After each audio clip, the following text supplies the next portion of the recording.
right, are you guys ready? All right. Now who says that? McConaughey. Who's that? McConaughey. All right, I'm from Alabama. I'm going to adopt some of that Texas twang myself. I'm Brent Hutto with Truckstop. Appreciate you guys coming out today and investing in your future.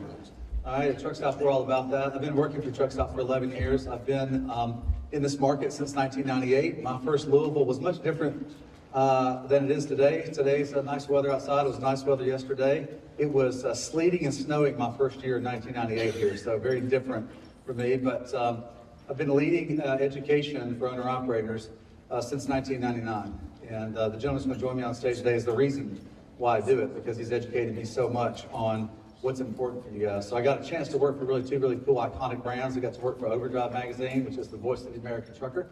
And then I got to work for today, the last 11 years with Truckstop.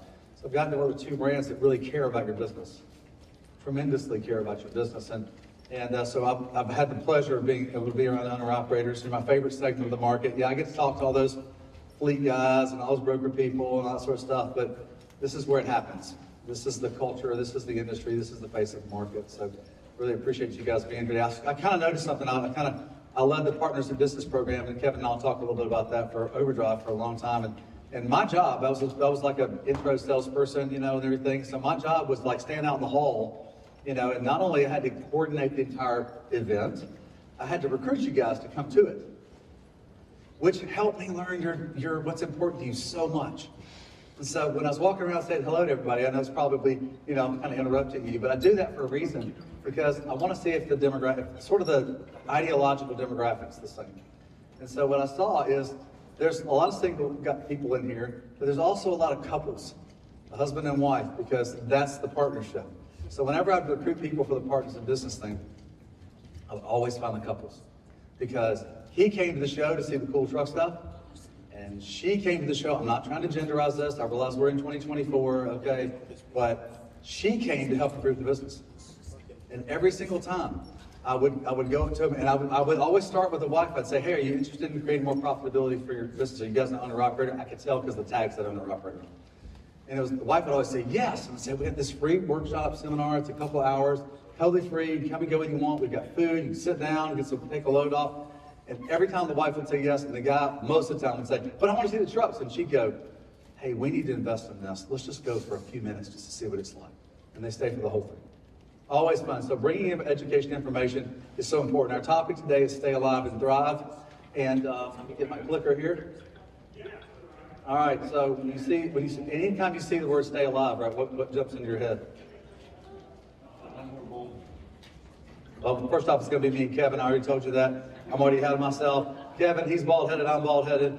He's got a beard, I don't. That's how you're going to know the difference in us, okay? All right, so what would you see stay alive? You see this, right? I mean, white suits and cool Bee Gees hair and all that sort of stuff. Well, that is not the staying alive we're talking about, because we all know how that story ended. So, but the Bee Gees were a great band. What a really cool group from England. But we're talking about things like this that Kevin and I just were part of. Truckstop was a proud part of the CMC Live. That stands for Certified Master Carrier. And it's a program Kevin's been doing for more than a decade, and we're bringing it back to the market. Kind of took some time off for COVID and to readjust it, and so we're bringing it back to the market. We're happy to partner with Kevin on that. He'll talk a little bit about it, but we had around 120 people in there trying to improve the business, which was really, really super encouraging. And some of them are in here today. So if you were in the CMC, raise your hand. All right, so we got, I know you were, Kevin. So, okay, yeah, we got, maybe 10 or 12, you get 10 of you guys, so that's fantastic. High-level information about knowing your numbers and treating trucking like a business so you can enjoy it more as you get to drive down the highways. And that's the whole goal. The whole goal with Truckstop is so you can enjoy being able to be on the highway more and more and more and do what you love to do, which is to drive the truck, because you're the world's best at that. And we want to help you with the business parts, and Kevin does too. All right, so I know trucking still has a problem, or excuse me, not a problem. I know trucking's still doing well, because I live in a town called Tuscaloosa, Alabama. Everybody knows Tuscaloosa. If you like college football, it's the home of the Alabama Crimson Tide. That's not where I went to school. I went to Auburn, so I'm in enemy territory. However, from Tuscaloosa to Birmingham, when I drive to the airport, there are 6 truck stops. And I always measured this, and I measured every city if I'm up early in the morning. How many trucks are parked along the side of the road? There's still a bunch of them. Because I left at 3:20 a.m. on Tuesday morning to catch a flight here, and there were still trucks parked at every exit. And I also passed a rest stop, parked on the side of the highway on the rest stop too, because the rest stop's full. So I look at the marketplace to see how well it's doing. And I know there's still plenty of freight in the marketplace, because as long as trucks are parked along the side of the road, now I realize the LDs and all the challenges with that, as long as there's trucks parked on the side of the highway, it's an indicator that there's still enough freight in the marketplace. And at least you're able to kind of like stay alive. It's a tough market right now, I know, because of fuels. It's difficult for you if you're an owner-operator. It's difficult for you because you don't get to negotiate it like a big fleet does. You negotiate most of your freight in a single transaction. And that's what we do at Truckstop. We help bring that freight to you. And also, inflation is killing you and killing everybody else because your costs are higher, so are everybody else's. But I want to give you some indicators today on some things that you can look for that can help your business. So, because here's how this works. And Kevin will talk a little bit about this, a little about mindset and strategy. But if you know what's coming at you in business, it's a heck of a lot easier to adjust to it than if it hits you in the back of the head. Every time. You can't change what's coming at you. But if you can see it, it's a lot easier to adjust to it and stay alive and thrive. Because there's plenty of good freight in this marketplace. You just got to know where to find it. All right, so I'm going to talk a little bit some of the indicators on that. My clicker is arguing with me. All right, you serve a giant marketplace. If you don't, how many of you guys are thinking about becoming an independent owner-operator? You're kind of talking. Anybody here, a leased owner-operator, think about becoming an independent? No hands, okay. Well, I got one, okay. How many of you guys are owner-operators already of your own authority? All right, a bunch of you. All right, fantastic. You serve a giant marketplace that is, the truckload marketplace is the biggest in the industry, as evidenced by, well, I do have one here. They're fantastic. Can you see it on the screen? You cannot. Okay, the biggest part of the marketplace you serve right here is the truckload marketplace. That's the spot market that you serve, or that serves you. So if you don't serve it, it serves you. So it's the biggest part of the marketplace. So just know that it's the dominant freight that's in the market. And you're able to really have access to that because of load boards that are out there like ours and our competition, but you actually see the whole thing. So about 20% of all the freight that's moved in the United States is moved in the spot market by you guys. That's 20% of the freight. It's a giant part of the full truckload freight. It's about 40% of the full truckload freight. So it's a lot. There's plenty of freight and plenty of opportunities for you out there. The pieces of the market that's made up of is predominantly dry van, as you can see, with 78%, and then it goes into refrigerated, flatbed, and bulk and specialized, but the bulk is dry van. That's also the one that has the most competitive rates in it, because you're competing with a lot of contract carriers, and the rates are typically lower. So you don't make as much profit off of that. There's other segments of the market you make more profit in. You can make profit in dry van, but just know you have a lot more competition inside of it. But it's a giant marketplace. It's $1 trillion marketplace. I'm going to give you some information in a minute. It talks about, it should create a little hope in your mind about, is the marketplace a marketplace I can stay in? Because is it growing or not? Because those are the marketplaces that you want to be in. This is a reflection of the marketplace and the spot market since 2018. I want to show you these things because I wish my ever worked, but in this part, this is the pandemic. The red line is the market normal. I know everybody's right now, it's like, oh, it's a freight recession. And I love my friends at Freight Waves, but I wish they would stop saying it's a freight recession. It's just a difficult normal market. There's things that are making it more hard, but the red line's about the normal amount of load postings, the load available in the marketplace. That's the red line. All right, you will notice that here's the 2-week quarantine that we were all going to go into that lasted 2 years-ish, off and on, depending on what city you lived in or your comfort level. As you move across, you saw the biggest expansion in freight in our history since 1980, since it got deregulated and everybody had a chance to run their own business and seek their own American dream. And it didn't just expand a little bit, it expanded over 2 years. And it's come back down. So this was the high point, over like 1.3 million loads in the spot market per day. Massive amount of freight opportunities. Same number of trucks, by the way. That's why truck freight rates were going for $7 and $8. Also $5, $6, $7, $8. Just choose what you want. You see the precipitous come back down to normal because here's the thing. You're in a marketplace, and this is one of the key things I want you to take away from this. Nobody's out to get you. Nobody doesn't want you to do well. You're just in an industry that is a supply and demand industry. You're never going to get you got to go to a different industry if you don't want to be in the supply and demand marketplace. All right, so, and this is the personification of it, because it reflects against the regular U.S. economy. All right, so it came back down to normal in about October of 2022, and from that point it's been normal. There's been the same amount of freight rates right now, overall about 230, different segments, dry vans lower, refrigerators a little higher, depending on the segment. Special oversized over-dimensional specialized is obviously always a lot higher than that. However, it's just a normal marketplace. I've had some people point out, oh, well, there's some little, way down here. It always goes down the holidays, because truckers take time off too, so do brokers. But it's been a normal marketplace. Here's what I want. Here's tip number 2. You're in a supply and demand market. Tip number 2 is this. And this is. I wish I would have paid more attention in high school and college to the economics guys, because here's the economic waves do like this. If they go up like this really quick, they're going to come down pretty quick. So if they do like this, all right, they're going to come down pretty quick. Well, notice this wave. It came up quick, but did it come down quick? Did it come down quick? No. It went for almost 2 years. It stayed way above normal. Every supply and demand economy seeks normal. It's always going to do that. If it's way below it, it's going to come up to normal. If it's way above it, it's going to come down to normal. It expanded so far and so long that everyone thought, oh, this is going to be the normal market, but it's not. It's going to go back to the normal market because this is a $1 trillion marketplace. This isn't a new technology that's come out. This is transportation, one of the foundational parts of any economy. And I say this to you because it went up for so long and came down, and it looks like it came down fast. It's pretty gentle, actually, but it was really wide. So notice it went up and it stayed back down, and it's due to come back up. It's just staying down because it went up for so long. All economic waves do the same thing. If it came down faster, then we'd be in real trouble. You don't want it to, because they all adjust the same way. Super important for you to know that in trucking. So when you're negotiating with a broker, you're negotiating with a shipper, you know how the marketplace works. This is power in your hands. This Truckstop gives you the transparency of this data across the board. You have the same power and the same access to data that a broker has. The shipper doesn't even have, most shippers don't even access this information.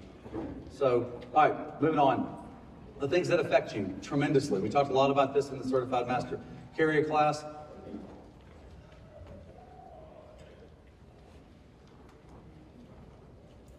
This was a government health regulation, a regulation. This was ELDs, 2018 was ELDs, a trucking regulation. Government health regulation, trucking regulation. 2008, 2009, the Great Recession, bank crisis. It was a non-trucking thing that caused the problem. So this was non-trucking, although it helped trucking tremendously. So I say that to say that regulations are what you need to be on the lookout for all the time. Because trucking regulations are what pinch capacity. When capacity gets pinched, like your hours of service get changed a little bit because the ELDs make you less efficient on the road because you're trying to learn how to use them. And it pinches capacity 4%. We get a market like we had in 2018, which rates were really good in 2018. So watch the regulations. This is a chart put out by our chief economist, Noel Perry. The bar, the chart shows how many truck drivers we're going to need given the regulations that are going to hit. There's no color on here that goes below the line except here. That was a different situation in 2015. That was an hours of service change. But look, it's all above us. So just know when the Drug and Alcohol Clearinghouse and all the different regulations, the EPA regulations that are coming at you, know when they're coming in because you can watch the market start to expand and you can take advantage of it. So you know what's coming at you. Super important. So what does that look like from a practical standpoint? I just got to press this harder. The Drug and Alcohol Clearinghouse, which is a big safety thing, has presently they're testing everybody in the market because they're supposed to. That's part of the regulation. Last year alone, they tested 3.465 million truck drivers. There's only 3.5 million-ish drivers in America, trucks operating in America. So they've tested pretty much the whole marketplace. Since they started this thing, there's been 225 violations to date. Here's the big kicker. Yeah, take all the pictures you want of this. That's fantastic. What's the 70% of you, not you, 70% of the people, not you, sorry, not you, are not getting the license back, or not doing the things they need to do to work with the government to get the license back. That takes capacity out of the market. That creates a better pricing marketplace for you. I don't wish ill on any of these guys, these operators, but this is a safety issue. It's going to be a safety issue. The interesting thing on this is 97.7. They test drug and alcohol. 98% of it's drug related. And as you see by the parentheses there, most of it's marijuana. Lots of different opinions on marijuana. We don't have one other than that's the one that's, I think it's like 58% of them. My point is, understand how that's we're going to put a pinch on capacity. Most of these have been on the company side because that's where more of the drivers are. All right, so we'll give you some hope here. You always want to be, this is another one-on-one on economics. I wish I would have learned this when I got in the t-shirt screen printing business. I would have never gotten into it because it's a commoditized market and it wasn't growing. You want to be in a marketplace that's growing. Our country won't do well unless you deliver, which means there's got to be plenty of freight. So it's the freight expanding. Remember in the first slide where most of the freight, 85% of the freight is full truckload freight? This is the full truckload freight estimations and reality since 2000, so 24 years. The gold line is the trend, is in all trends you want, it's another economics lesson, you want all trends. If you own a business, you always want your profits going where? Up and to the right, right? That is the right. Okay, up and to the right, right? So the gold trend line goes up and to the right. The brown line on this is the actual. Notice, well, first off, 2000, Great Recession, I talked about the Great Recession. Notice how far it went down and went across, so it's really big. It hurt really hard. A lot of people lost their businesses in that. Look at the pandemic, went super angled down and came straight back up due to purchasing habits of the U.S. consumer. But here's what I want you to notice. The lightning bolt on the left and the lightning bolt on the top right. Is the one on the left below the one on the top right? I'll get out of the way. This is an easy one. Answer is yes. Can somebody say yes? Yes. Thank you. All right, so it's yes. You're in a growing market. As long as there's plenty of supply of freight for you, you're going to be as long as there's not a lot of demand for freight movements, you're going to be able to grow your business. Now, it's up to you on your efficiency. It's up to you on everything else. Super important to notice this. We track this every single month. And it continues to stay above trend. That's growth. All right, super important. All right, if you're working in the spot market, I want you to know this. Loads get covered super fast. So you need the data in your hands. You need the experience in your hands to be able to make decisions super fast. 54% of them get covered in an hour or less. I'll tell you secretly, the ones that have all the real information, that have good rates on them, get covered in like 60 seconds. And this is hundreds of thousands of loads every single day. So you need the data in your hands and know what you're doing when you get on to be able to find that piece of freight. So understand your competition, because in a sense, you're all in competition with each other. All right, a couple things that we're going to jump into Kevin. Most people feel like brokers make a 50% margin and broker's the bad person. They're not the bad person. They're just providing a service to you. Choose to use it, that's fantastic. If not, you're welcome to negotiate this yourself, and you can. You can call shippers direct and get your own freight. Sometimes that works really well. Most times it's very hard because they won't necessarily work with you or negotiate with you, because if you got 10,000 loads to move, do you want to work with 10,000 individual owner-operators or one company that can move it all? Because for a shipper, transportation is just a cost. It's not a profit. Right? That's why they're so indifferent sometimes about who moves it. The average broker rate margin is about 17%. The TIA, the Transportation Intermediaries Association, the average historically has been around 14.5% to 15%. So it's come up a little bit during the pandemic period, but not tremendously. That's the average. That's fantastic. How often do they include the rate? Used to be about 5%. Now it's almost 70%. They give you the information that you're looking for to be able to move it. They love to negotiate 75% of the time. They want to negotiate the rate with you. So you have power in your hands if you have the data. And the rates, believe it or not, half are lower than normal, half aren't. So it's not near as bad as some might think. There are some segments that are harder to hit. All right, so type of things that we move, flatbed, dry van, just know what's growing. There's a giant increase in power only.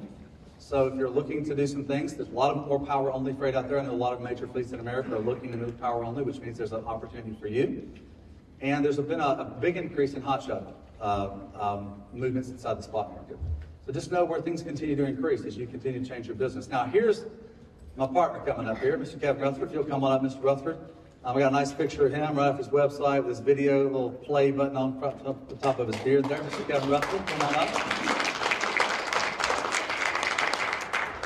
Kevin and I just spent a day and a half talking over lots of different topics. And the reason why I put staying alive and thriving is that People that get shipwrecked on the islands, do you know the ones that don't make it off the islands? Do you know what the main thing that they have to have inside of their mind that helps them get off the island eventually or get saved if you get shipwrecked or your plane goes? It's hope. It's your mindset on whether or not you're going to be rescued. So your mindset's super important. So Kevin's the master at talking about that. So we're going to talk about that and a couple of things for the next few minutes. Before we get started, I got a couple things. Yeah, man. First off, I forgot my water, so we got to share. You're welcome to have my water. Oh, you don't want to share, huh? And second of all, did I hear you tell the story about the partners in business? I did. So, Actually, it was in this room. was it? Is it this room or the next room? I don't know. It was one of these. The C hall wasn't here.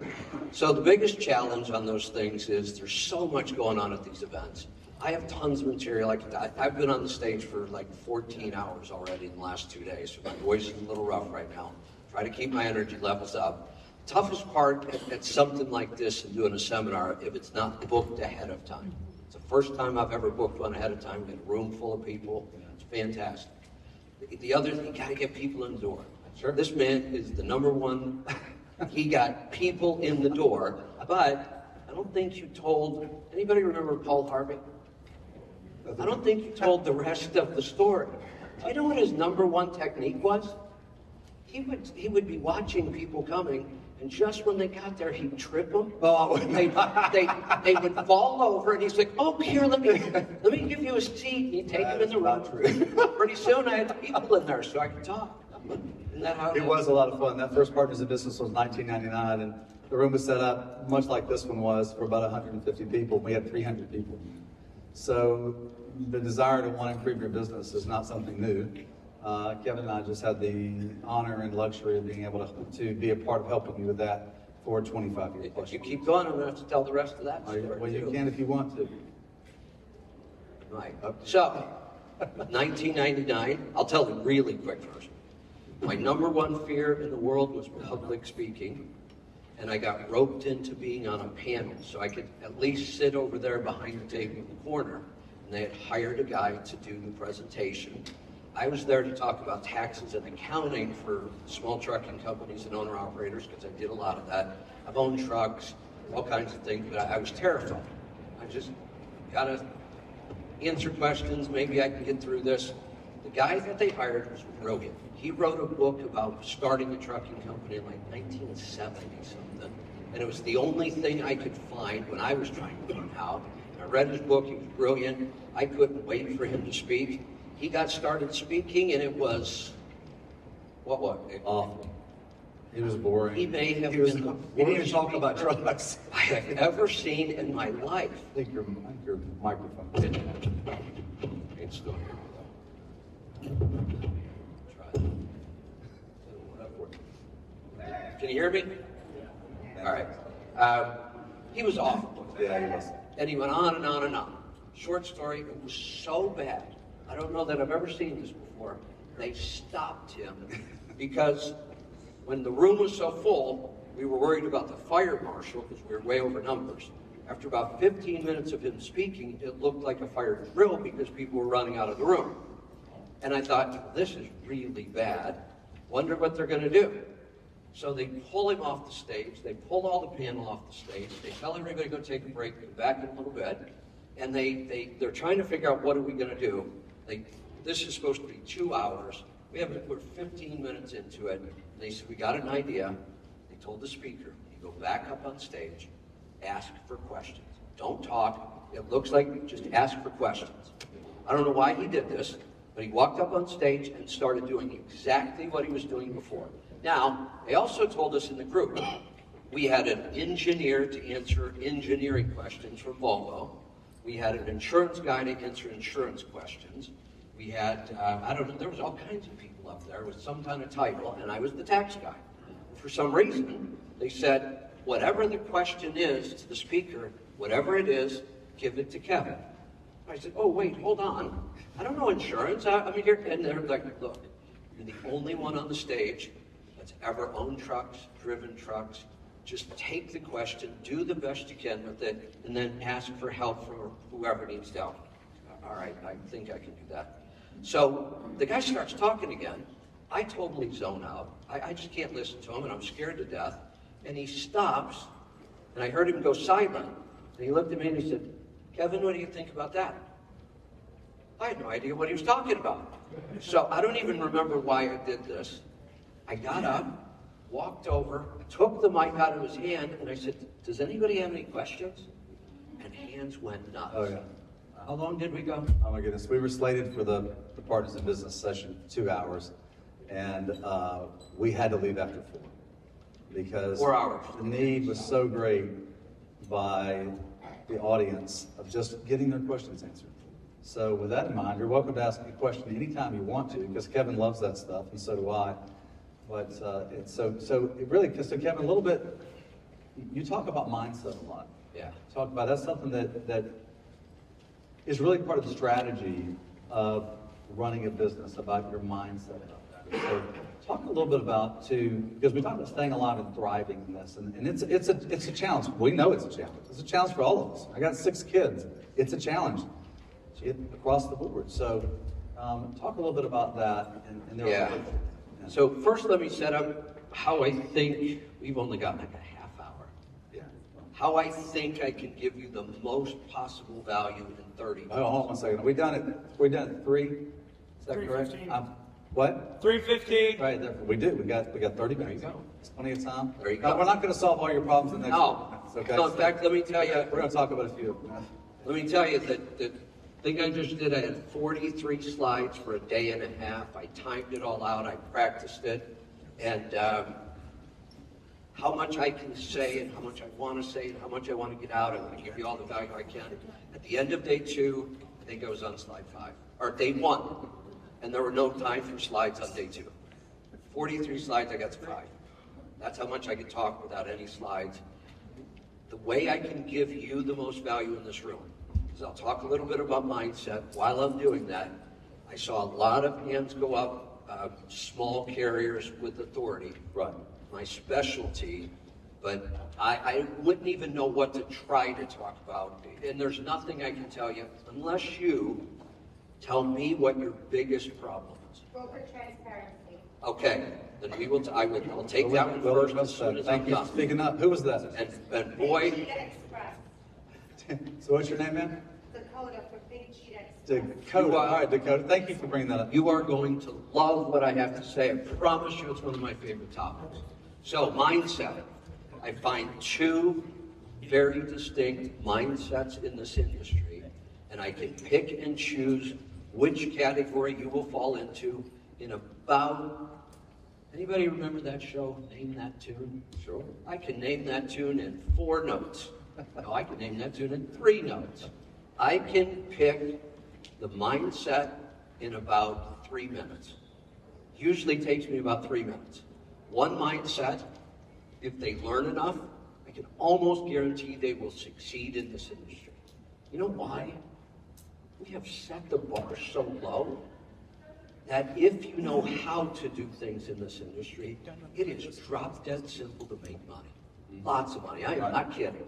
If you know what you're doing, I don't care what any of those charts say. Here's why.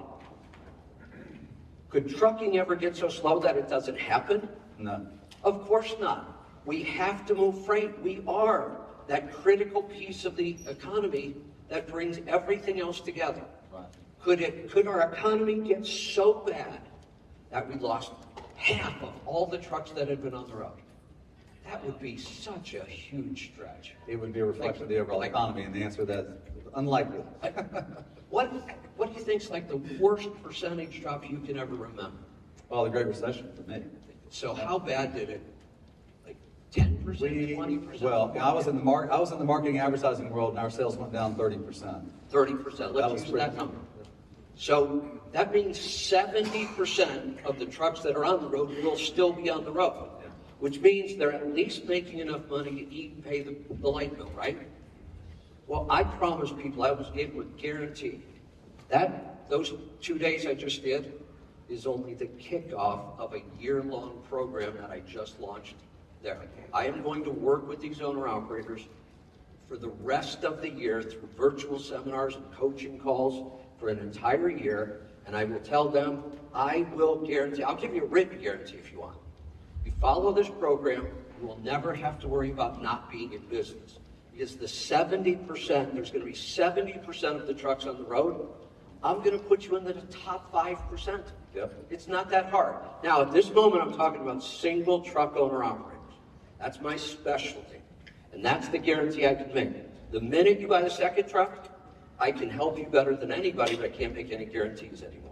That second truck is a much, much bigger decision than the first, and most people never realize that, and nothing makes me sadder than working and helping somebody become a really successful one-truck operation, and they buy the second truck and it takes the whole business down. And I've seen it happen way too many times. We are I hear all these problems in the industry all the time, and they've never gone away, they've gotten worse.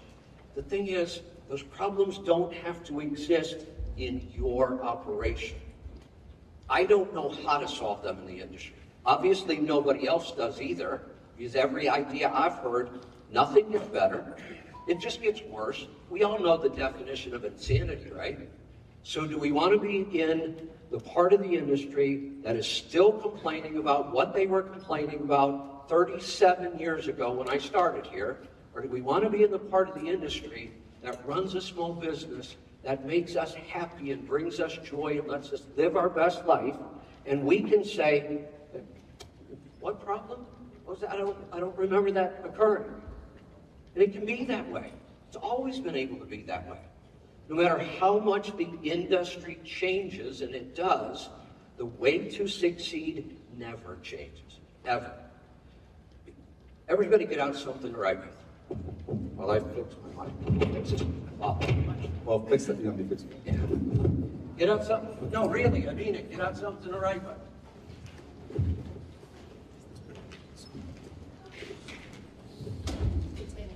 Thank you. All right. That's called a wardrobe malfunction. That's called a wardrobe malfunction, and I had nothing to do with it. All right, just so you know. All right. So, I don't think we wrote this in the description. Yeah. But this is your lucky day. I am going to give you the secret to success in business, in any business. I could give this, many of the talks I do, about a third of the information I could give to chiropractors and they would do better. I could give it to landscapers. It's geared towards trucks, but business is business. The basic foundations of business don't change ever. So here's the secret. You ready for this? You provide more value to your customer than anybody else could ever come close to, and you will always succeed. Always. Now, if it's that easy, and it really is, why is this business stuff so hard? Because the concept is easy to understand. It is one of the most difficult things I've ever done, or tried to do, or teach. But if you learn how to do it, or if you get just a little better at it each day, that's the only way you can do this. As soon as I say this, and then I open it up for questions, somebody is going to say, so what's the one thing I can do to provide the most value to my customer?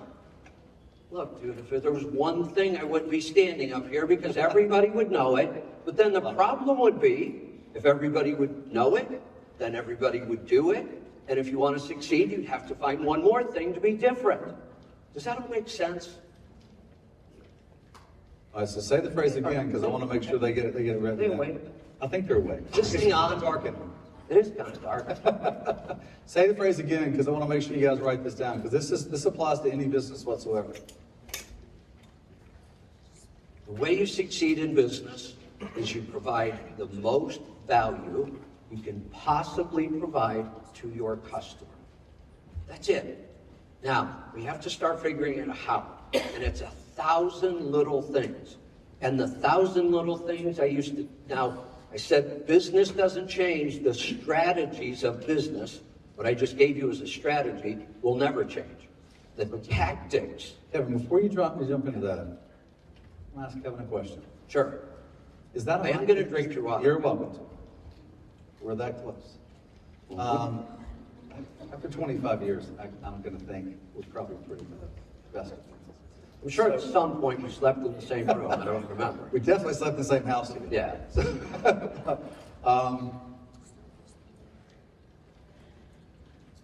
Is that a mindset? Oh, how is that a About mindset? mindset. How is that a Keep me on mindset? track. Say that again. What? Gotta keep me on track. I was supposed to do mindset first. You were. Now I'll do mindset. No, but how is that keeping the value, providing the most value that you possibly can provide? How is that a mindset? Well, I'll tell you what it is for me. Yeah. All right. The minute, and I love business. I have never been an employee. I started painting cars at 15. I took the money I made painting cars and I opened a gym at 19. I took the money I made with painting cars in the gym and blew it all while I was in the Army and got out broke. And I bought an $8,000 truck to get started. And I did it because it was the only thing I knew and I had no idea what I wanted to do. Third generation. My grandfather was an owner-operator. My father was an owner-operator. And I said, after watching what they went through, oh hell no, I'm not doing that. Real quick, my father, here was his business model. Here's what I watched about trying to be an owner-operator in this industry. He would take a union driving job that he absolutely despised and he was miserable all the time. It was so sad. And he would do it so he could save up enough money to buy an old, broken down truck because what he loved to do was work on and drive trucks that were his. But he had a 9th grade education. There was nothing you could do to go back. Nobody was teaching that stuff. You were totally on your own. He was a really intelligent man, but there was no education. And he would run that truck until he was broke, and then he'd go back and take another union driving job and do it all over again. That's why I said, I will never do this. But at 22, I didn't know what else to do. I said, I'll do it until I figure out what I want to do with my life, what I want to be when I grow up. I still haven't figured that out, so I'm staying in the trucking industry until I do. And now I love it. This is my life. People say, that's sad. You're going to wake up one day and you're going to realize you should have never worked that hard. I don't even try to convince them otherwise. It won't happen. I don't neglect friends or family or relationships. I'm not real close and fuzzy with a lot of people. Like a lot of you, believe it or not, there's a trait that truck drivers share. It's pretty common. I'm an introvert. If I'm amongst a group like this, people approach me and then that's easy. If I go to a party I don't know anybody, I'll sit 4 hours away from people and I will not approach anybody. I just don't. So that's common. So I decided I'm going to do this trucking thing, $8,000 truck. I had to borrow every penny of the $8,000 and I had to borrow $400 to fly down and get the truck. I don't recommend starting like that, but somehow I survived. I went from 1 truck to 2 in less than a year. I went from 2 trucks to 11 in about 5 years. When I got to 11, I was trying to figure out where I was supposed to get my freight from, and I had trucks scattered all over, some leased to a carrier, some under authority, some running local, some running over the road. It was the stupidest operation you could ever try to put together. My whole model was, I'd go down to my dealer and look at trucks, and if they would sell me another one, I would buy it. I had no idea what I was going to do with it, but I figured if they sell it to me, I must need one. And I thought, at 27 or 28 or whatever it was, that making $2 million a year in revenue was the coolest thing ever, and it works for a while unless you're spending $2.2 million to do it. And that's exactly what I was doing, and I thought, maybe I can make it up in volume. That didn't work. So I almost went bankrupt. It was probably within weeks. And when I was talking to the bankruptcy attorney, he said, once we do this, all your debt goes away and you can start over. And I said, well, I borrowed that money from people. How do they get paid back? He said, they don't. I said, well, that's not right. He said, of course it is. We have laws and that's how this works. That's not right. I'm not doing this. And he said, you're going to fail. I said, I've already failed. I said, I don't want to fail again by not paying people back that gave me money. So I'm going to pay it off, and then I'll start over. And it took me 4 years, and I paid off every penny of it. I got back. I didn't lose all the trucks. I had 11. I lost the brokerage. I lost the, I had a service truck I built, lost that. I went back to 2 trucks. And the way I decided, I realized somewhere in that process what I was doing wrong. I had no idea about my numbers. And I had to learn it. And I taught myself. One of my superpowers is I can teach myself almost anything. I love to read, and I average 2 books a week. I have done it almost my whole life. Thousands of books by now. So I taught myself how to do accounting and taxes. And I tore my business apart. I got all the records I could, and I determined out of those 11 trucks, which 2 were actually making money. And I kept those 2, and I went back to driving one myself. And I found a contract where I could drive about 6 hours overnight. My other driver could use that truck during the day, and I went back to school again to become a certified financial planner. So I am all about the numbers. An accounting company for years, I sold it. I wrote what I believe is the single best software program for single truck or small fleet owner operators to do their accounting. It's called Profit Gauges. I have the largest database of fuel mileage records for small trucks in an app I call Fuel Gauges, so you can track your fuel mileage and your cost because it's your single biggest cost. That app now has 5.5 million individual fuel tickets that show all the records of fuel mileage. So mindset. I told you all that because you might think I'm a little excited about business. I am. So here's my mindset. Yeah, man. When I wake up in the morning, I'm not kidding, I have a ritual I do every morning. When my eyes open, I think of 3 things that I'm really grateful for. 3 things. And I don't just think them and then get up and go. I think of 3, and I take 1, and I take about 30 seconds to not just think about that gratitude, to feel it. And then I do that, and what a great way to start the day. And then I do the same thing before I go to bed. The next thought I have is, I love creating stuff, coming up with new ideas, being the first one to think of things. So my next thought is, what could I do today to add value to my customer that I haven't done yet? And even after all these years, I still keep coming up with stuff. This is so much fun. If you do that, if you have that mindset, and I teach you nothing today, it won't matter. Because if you have that mindset, and you start the day with it, you will figure it out all on your own somehow. You'll make your way to my website, you'll find a good business book. If you want book recommendations, I have thousands of them, just ask me. But if you start the day with the mindset of, I have a customer because I have a business, and I'm going to bring more value to that customer than anybody else can, what am I going to learn today to do that? How could you go wrong? You can't. So that's how I apply that mindset. Yeah, I think that's fantastic, certainly. So for me personally, mine is, when I wake up, mine is, how can I serve somebody else today? Because this is a little bit. This is interesting. I didn't know that. This is a little bit like Zig Ziglar and the guys and the different people in the past to teach, how to be successful communicating with people. My hope I want to wake up is, how can I serve somebody? Because if I can serve somebody and help them achieve what they want, I get everything I want. Or need. One is a different story. But, so that's my mindset on this. And so to kind of give you, so Kevin gives you his, and so he owns Let's Truck, and that's how Let's Truck operates. So on Truckstop we were founded by a guy named Scott Mosrow back in 1995. And he saw this opportunity because he saw an empty dry van in a field. And it said 1-800-LOADS to anywhere. And he's a technologist. He's a physicist, technologist, math guy. And he's driving down the road in the middle of nowhere, somewhere between California and Idaho. And he goes, there's got to be a better way than that. And he knows the internet. And that's how he came up with the idea for Truckstop.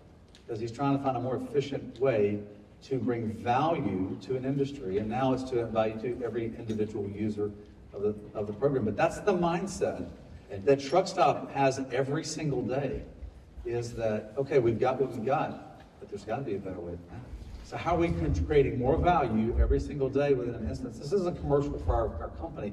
This is the mindset on how a business works and how your business needs to work.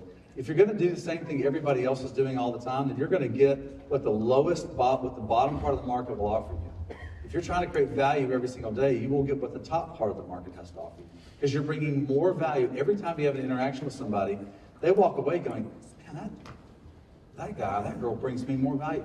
Every single time they bring me more value. So mine is in service, is into a mindset of gratitude. But it's kind of the same. Yeah. I'm writing a new keynote. Yeah. Oh, you should.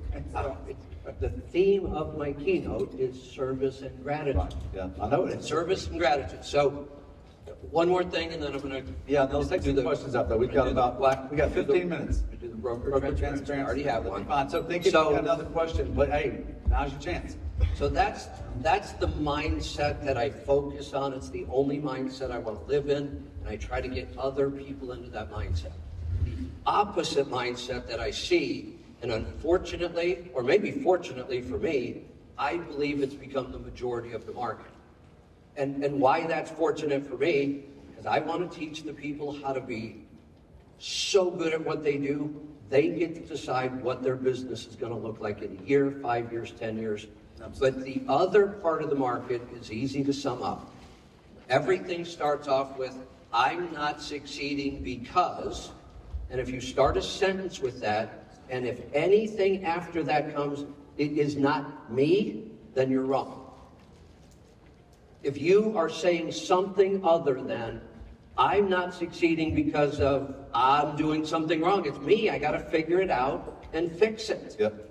If it's, I'm not doing good because the rates are bad, well then get out of business because the rates are always going to be bad. I'm not doing good because the brokers are ripping me off. No, they're not, but if you believe that, get out of business because you'll never change it. If I come up against a problem that absolutely is not my fault, and it's pretty rare, but it could happen. You know what I do? Anybody have any idea? We've identified something really did happen, and it's not your fault. It wasn't in your control. What do I do? Absolutely. Did I recognize that voice? That's Christian. Is that Christian? Oh, man.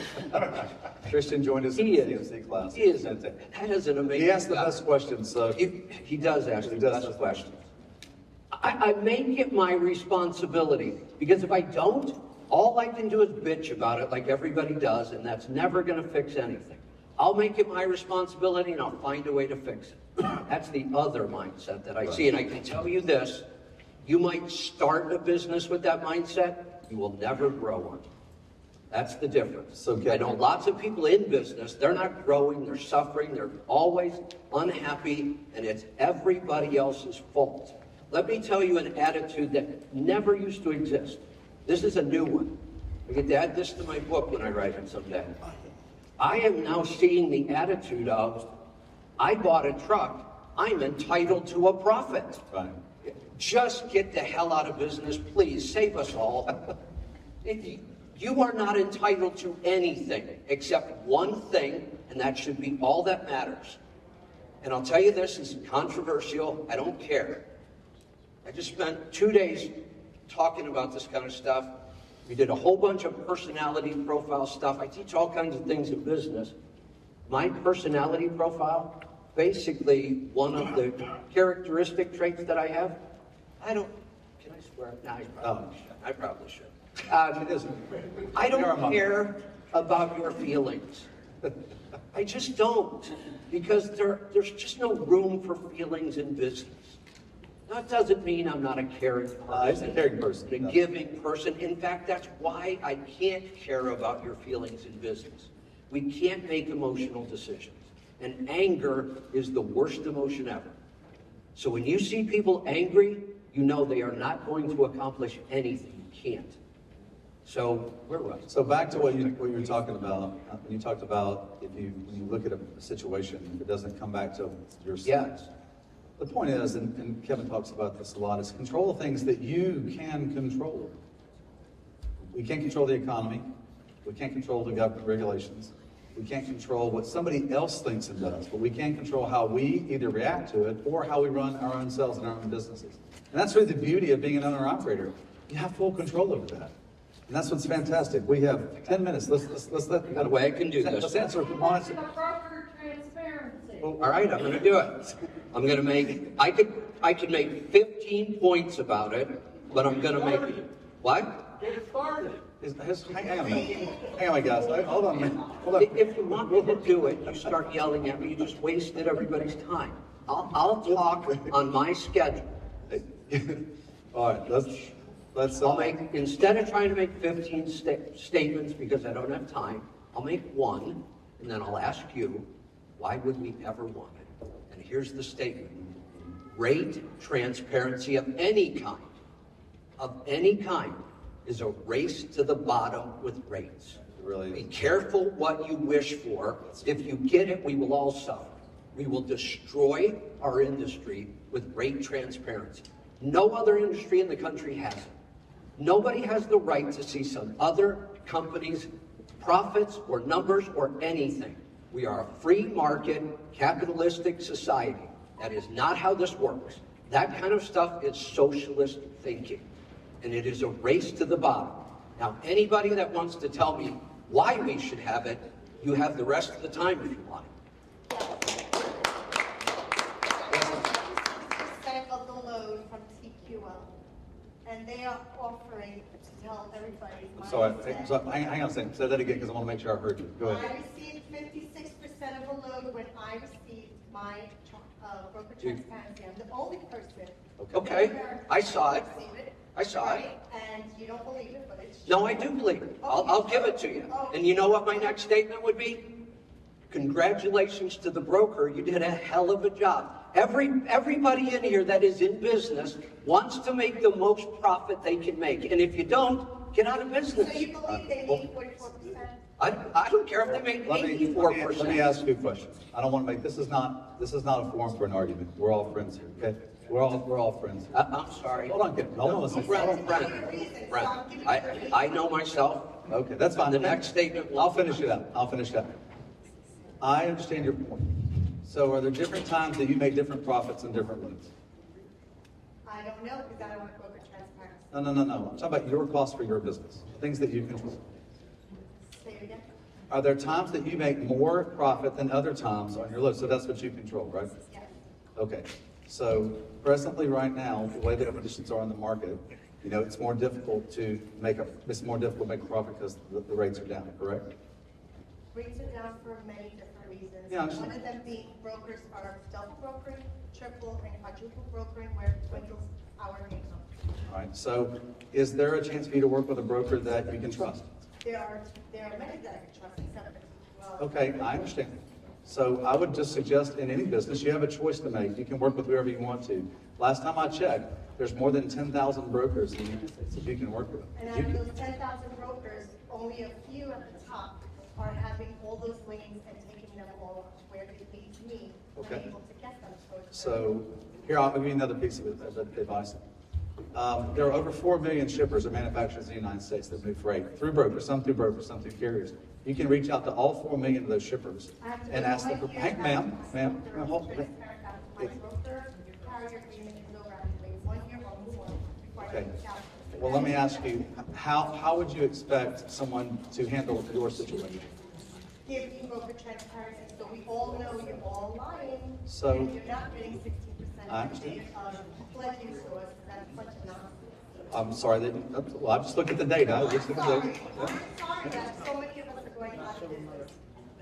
I know there's not supposed to be feelings in business, I understand. but some people. Well, oh, no, I would feel the same way if I was losing my business. I'd feel the same way as you. We certainly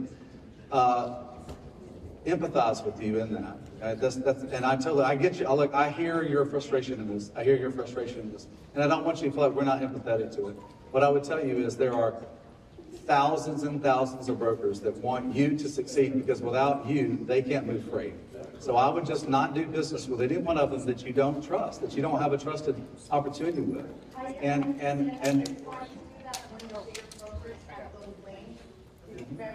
I understand there are hundreds and hundreds of thousands of loads in the spot market every single day. They control a small amount. So Earlier, he said that with this, no business does transparent apply, real estate, thought. The securities industry also. Okay, well, we can't control, I can't control that from Truckstop. Thank you. So I don't want, I'm not trying to avoid the topic, but I can't change broker transparency as far as the Truckstop can. But I feel your point. My advice to you is, I'm a business owner as well, is for you to find businesses that you can trust and do business with. Just like ones that come to Truckstop that don't follow the rules, guess what we do? We don't allow them to use, we don't allow them to use the system. Yeah, so, is there another question? What do you do if someone's not following? I can't hear you, what? What do you do if someone is not following the rules? Oh, well, if they're not following the rules, they don't get to use Truckstop. They don't get, that's on the broker side and the carrier side. So when there's, obviously fraud's been a situation in the marketplace, we've blocked more people from even accessing, trying to get subscription to our platform from a 3-to-1 margin over anybody else in the marketplace, trying to keep bad players out. On top of that, we have an entire division in our company called the Assurance Department that if you, as a carrier, have a problem with another broker, you can call in and report them, and we will work with you to try to resolve that problem with them. If they don't resolve it, we downgrade them from a standpoint of, if it's their fault, if it's deemed their fault, we will downgrade them from a rating standpoint. And then if they continue to be a bad actor, we'll take them off the system. And we do the same on both sides, man. We do the same thing on both sides. I realize there's anger in this, and I hear you guys, we hear it all the time. But the problem is to try to find a solution. We're happy to protect this marketplace by getting the best carriers, the most open and honest carriers, and the most open and honest brokers to be able to operate inside the marketplace. We take that very seriously. All right, so the broker transparency issue, just so you know, is a Department of Commerce issue. It's not an FMCSA issue. So if we want to get that changed, I would be writing letters to the Department of Commerce. So, another question, any other questions? Yes, sir. There's a slide on volume earlier. Yes, sir. Next to my ex. Your name? My name, Kyle. I want to get a Kyle, picture. the one on volume? Yeah. Okay, we got about 2 minutes, and I'll stop for that. X and Y axis on, Just the measurables. I'm curious. What was the number? Yes. you're talking about Yeah. Yes. Yes. this lot? No, you're talking about this lot. That's in the millions. That's in the millions. And then these are years. Those are years on the bottom. Yeah, I'm happy to send this to you. If you see me after this, I'll send you this slide. We publish this information out. This is put out by Transport Futures, which is Noah Perry. He's been doing economics and transportation for almost 50 years. So, and this is just taking data points across the board from a standpoint of census data across the data as far as U.S. shipments of freight. This is full truckload. So, what else? By the way, I can see you now. I like the light behind me. Last question. Yes, sir. Yeah.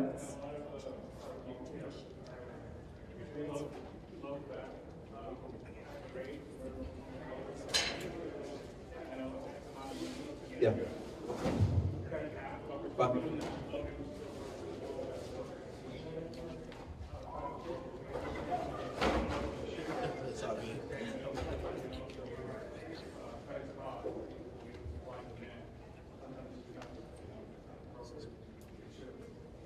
Right. Well, that's true. In the broker transparency talk, there's a lot of freight that's taken by a broker that the shipper actually says you can't show any information to anybody because they don't want anyone else to know. So there's that issue too. There's legal, but there's ways around it. You can go see the broker at their office, and they by law will give you the rate. So that's the other part of broker transparency. I realize it's a hot issue in this marketplace, but in the end, you control your own business. And I hate that the young lady walked out. I guess she got frustrated enough to walk out, but that's not the way we solve problems. We solve problems by working together in this industry. Brokers need you, shippers need you, you need them. The way to work on this is to find the ones that you trust. And we at Truckstop are happy to help you find those every single day. Look, I like a hot topic, so I'm glad somebody brought it up because that's the way in which we solve it, is to continue to talk about it. We're at our booth, and I can't remember our booth number right now, but who knows our booth number? I think it's 16160. Thank you, Christian. Say that again? 16160. 16160 over in the East Hall. Thank you again for being here. We're always open, honest, and transparent at Truckstop, even when it's hard. Even when it's hard. Thank you guys so much for being here.